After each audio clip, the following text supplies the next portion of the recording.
Let's take you all the way to Dubai in the United Arab Emirates, where our SABC News international news editor, Sophie Mokoena, joins us, bringing us the COP28 conference. Sophie, a good morning to you. Thank you so much for joining us. I think let's start with where we are expecting the conversation to go today. A lot of focus on fossil fuels really taking the main light of the agenda today. Yes, indeed. You know that the issue of fossil fuel is quite a controversial one, but the president of COP has promised that this meeting will definitely come up with a way forward. You know that in previous meetings, the hosts have tried to avoid this issue, but the president of COP, surprisingly in the Gulf region where you have oil as the main supporter of the economy, has made that commitment. But also today later, the minister will open the South African Pavilion, and this is where you have business, civil society and stakeholders converging every day to discuss different issues, particularly pertaining to the just energy transition. But it is not only that, you also have issues that are related to the environment. And therefore, I'm going to be in conversation with someone here, very, very important, representing the Oppenheimer group in relation to environmental issues. I can see you are running because it's hot. Very, very hot. Global warming, yeah. Feel it. Absolutely. Thank you for your time. The role of the Oppenheimer in terms of conservation, you are here at COP. What is your interest? What are you communicating? Thank you. I think, the climate change is everybody's business. And the Oppenheimer family, through our entity, Oppenheimer Generations Research and Conservation, we're looking at putting real science behind the problem. I think solid science is the basis of which all things can be developed, including policy. Climate change is certainly here, and I know certainly from the Oppenheimer perspective, our perspective, we're very concerned, and conferences like this are vitally important in changing that narrative. Well, in terms of what you are doing, the research that you have done, that you shared with South Africans and international global community, but also researchers from around months ago, how is it linked to where we are today? Absolutely. I mean, we have a number of large programs that are looking at addressing that Jonathan Oppenheimer refers to as the simultaneous equation, which is man on the one side and environment on the other. And of course, it's the interactions between people, the environment and finances, which are so important.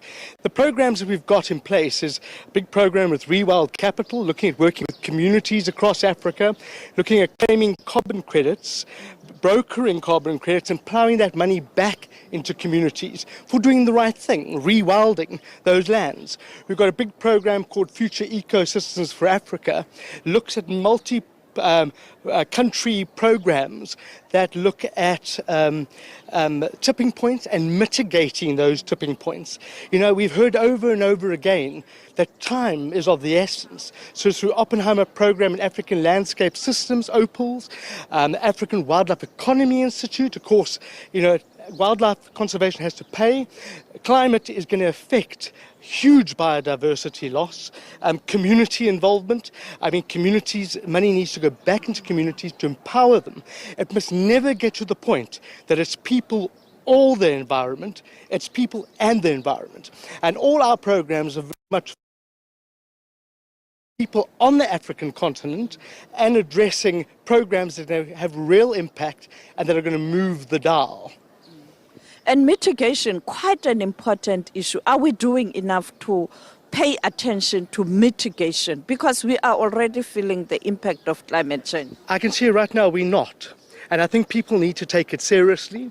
I think there's people in their own home business need to take climate change seriously. And I think what we don't see immediately, we often don't see it as a big issue, especially, poorer people that are trying to keep alive. They're not thinking of these things. So we need to bring it to the people. We need to understand what are the driving causes. Conferences, again, like COP28, we've got to be careful that we don't just talk about things and that real implementation happens. We were with the Minister this morning and some really exciting stuff coming out of South Africa, looking at the just energy transition. And again, it's going to cost a lot of money.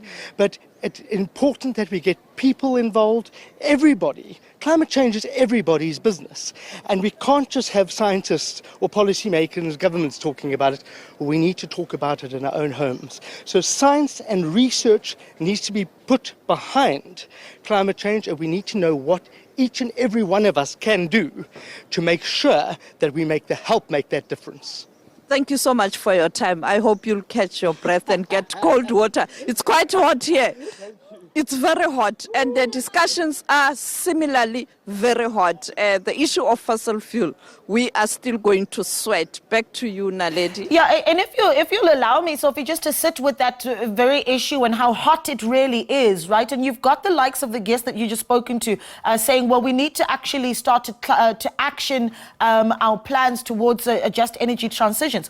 But I'm seeing reports that the president of COP28, Sultan Al Jaber, having claimed that there is no science indicating that phasing out fossil fuels will restrict global heating. So it seems that the opposite end of that discussion, very, very polarized. Very polarized, but I think he did set the record straight. Later, we'll bring you that package where he's talking about this matter, because he told us that he was speaking to Mary Robinson about COP, and he made certain statements that were misinterpreted. And he emphasized the fact that as an engineer, he is committed to science, and whatever decisions that will be taken here will be science-based. And I think later on, when you play that package, you will hear the voice and the passion when he was trying to explain this matter. But of course, it was expected, as you know, that this is a Gulf region. And he comes from the background of the oil sector and the economy of this region being dependent on oil. So many people were quite concerned that if you have a country like this one and a person with the background of being in the oil sector will try and push and try to stifle debates around these critical issues. But during that media briefing, he did explain that, and I am confident that when you use that package, that message will be clear. Naledi. Yeah, well, certainly looking forward to seeing that. Thank you so much for speaking to us, SABC International News Editor Sophie Mokoena, speaking to us from Dubai, where she is, of course, attending COP28.